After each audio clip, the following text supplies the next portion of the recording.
Hey everyone, welcome back to North End Sports, your one-stop shop for everything sports with a Toronto twist.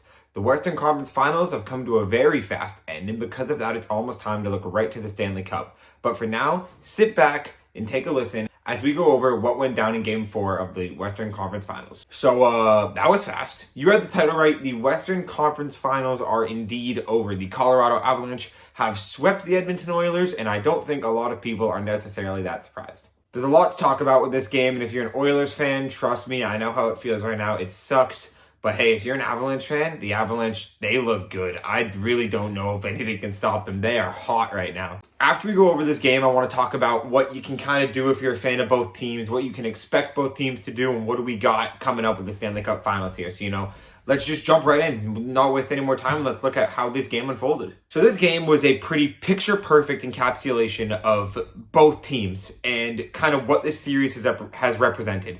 A full barn burner game, a 6-5 finish in total dramatic fashion. Full of star scoring and dramatics, the Avalanche get a very early power play in the first period, which if you're the Oilers, a team that's not great defensively, and now you have to play down a man against the Colorado Avalanche, that is not something you want to do. Because of that, the Avalanche are very easily able to convert and take a 1-0 lead very quickly. The Oilers really didn't look like they had an answer for the Avalanche very early on in this game, and it wasn't until into the second period that we saw them really able to crack the code. And because of that, this game was very second half heavy. Late in the second, Zach Hyman gets a beauty feed from Leon Draisaitl and ties the game up at 1. But what we actually need to focus on here is something that we're going to bring up more throughout this video. Leon Draisaitl was playing on like 3 functional bones this game and still managed to look incredible. That just shows the talent of Leon Draisaitl. He was not healthy. He wasn't moving well, and you could see that more as the game got later on. He looked hurt on the bench. He looked hurt on the ice. He didn't look like Leon, yet he still found a way to be one of the best players on the ice and put out points. Now, I did say again in my preview video, if you're the Avalanche, you need to stay out of the box. They can't do that. And Connor McDavid, he finds a way to, be Connor McDavid, extend the lead for the Oilers, and now the Oilers are up 3-1 late in the second period.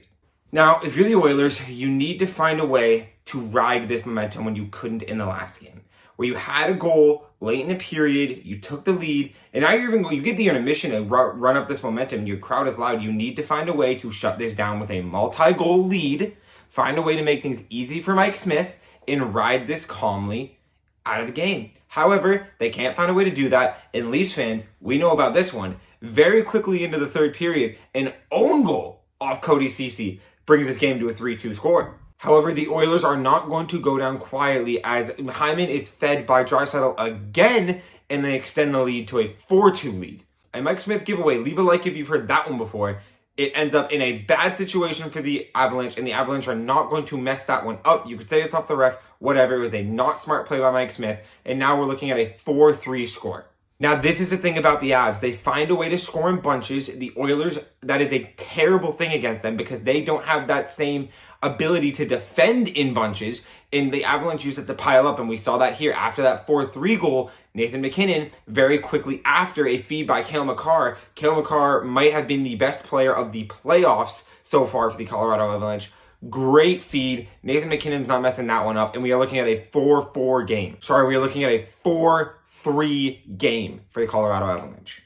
Things don't stop, and another power play opportunity for the Avalanche. They're not going to mess that one up. Now the Avalanche are really starting to beat it in. They really, really want this, and you can tell. And if you're an Oilers fan, you're looking at this like, oh no, this is it. Team has no more fight. We're done here. But no quit by the Oilers. Full credit to the Oilers for how they played the end of this game. They did not quit. They managed to tie this game up, and they actually brought us to our first overtime of the Western Conference Finals.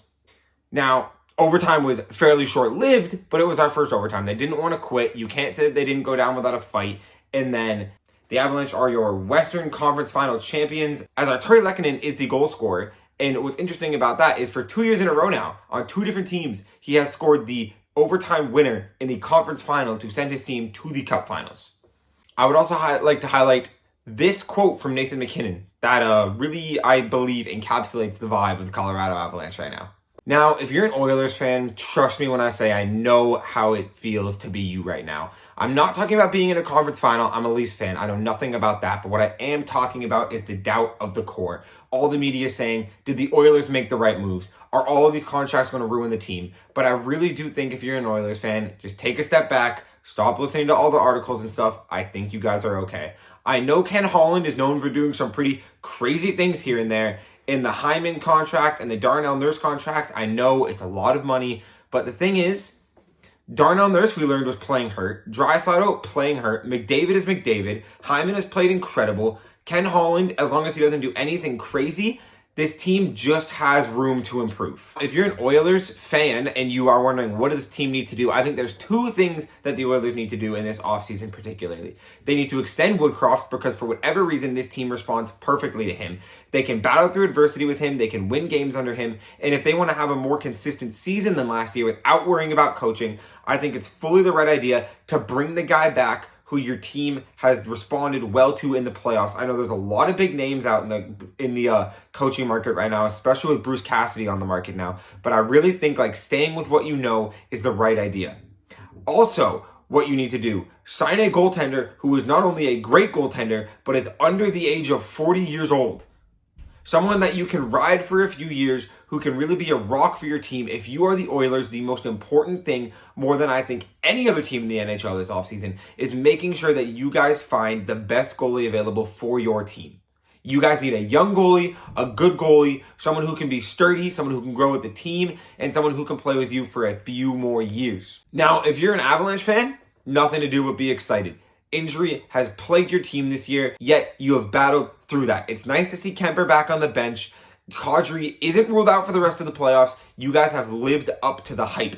Now you think, well, what do we got going into the Stanley Cup Finals? Well, you either get the back-to-back champions or the extremely underrated New York Rangers. But the key to this is, either way, you're getting either the first or second best goalie in the world, so take your pick. Igor Shesterkin, Andrei Vasilevsky, they are absolute studs, but I think the Avalanche are a good enough team to find a way to break through either one of them. And I don't know if either one of those two teams has what it takes necessarily to take down this Avalanche team. We're going to have a preview once we figure out who is actually going to come out of the East, but the thing is, I think that might take a while because the East very well could go to 7 games. This seems to be a very close matchup, and home ice seems to favor whoever's on it, so we're going to have to see what ends up there. Live in the moment, do whatever superstitions you need, and just enjoy this. Thank you so much for tuning in. Even though the series was swept, it was incredibly entertaining to watch every single game. High action, high drama. It was a phenomenal series. Our question to you is, who do you think the Avalanche are going to get in the Cup Finals? Are they going to get Tampa? Are they going to get New York? If you're an Avalanche fan, who do you want them to get? Let us know why. I personally want the Rangers to make it for personal reasons. But all those jokes aside, thank you so much for tuning in. And as always, sit back, watch some sports. This has been North End Sports.